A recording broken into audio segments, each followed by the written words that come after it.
Well, you want your hostages? Give us our terrorists. That is the deal Islamic militants are making with America.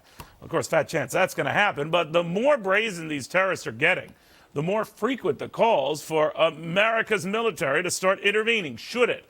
Ron Paul, the former Republican congressman, presidential candidate, says no, be careful, be very careful. Congressman, what do you think of this?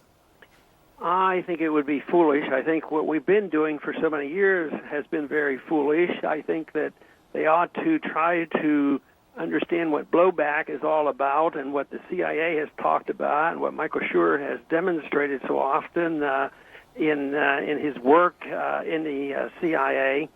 It's just way too much. It hurts us to no end. One of the points I made when I gave my last little talk on the House floor was that one of the trends and the problems that we're facing was violent anti-Americanism, and it's engulfing the world. And I think this is what's happening over there. You know, we have a mess in Egypt now. We don't know exactly what we're supposed to be doing in Syria. And we end up supporting, and even Hillary had an expression of it. Well, how did we know the bad guys were going to get these things? And I think what's happening in Mali right now and these hostages is it's spun off from us getting involved in Libya and getting rid of Gaddafi.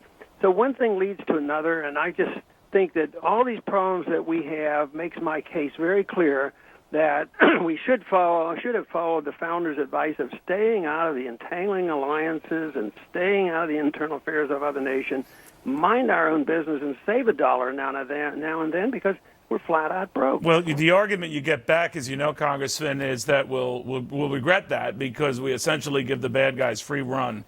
Now, the argument against what they were just claiming is that, well, terrorists are not idiots. They can pack up and leave. So if things get dicey for them in Afghanistan or Pakistan, apparently they move to Mali or Algeria or what have you. But they seem to be pretty good at movement. So I guess the bigger question is, should we do anything about that, or do we just let them brazenly grow unobstructed? Well, what we have to decide is why we have the problem. If we come down on the side that it's spontaneous and they hate Americans, there's Al-Qaeda because they kill us and they don't like our prosperity and they don't like our freedoms, then you keep chasing them.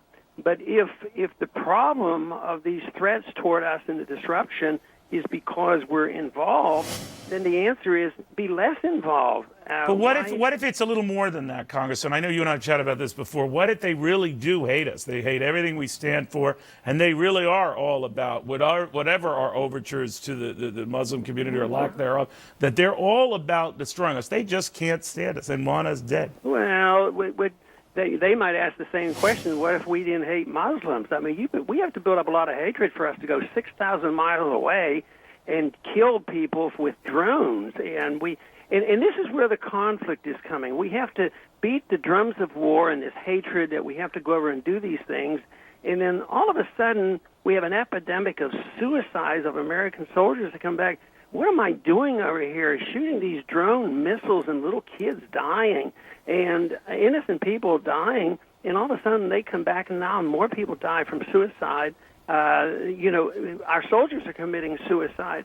So I think it's a failed policy. It doesn't accomplish anything. Right. And if we don't understand that, as long as we don't want to look, we're either in denial or we don't understand it. But the CIA actually helps us on this to explain why there is retaliation. And if we don't accept that, this is going to get much worse. And there are predictions that right now that just because they haven't hit us here at home doesn't mean that they are starting to like us anymore. I think the problem is growing. It's going to get a lot worse as long as we think we're the king of the world.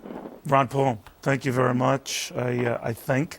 All right, in the meantime, it is clear that we are dealing with a mobile enemy in Africa, which is making fighting them, if we choose to do so, a lot harder.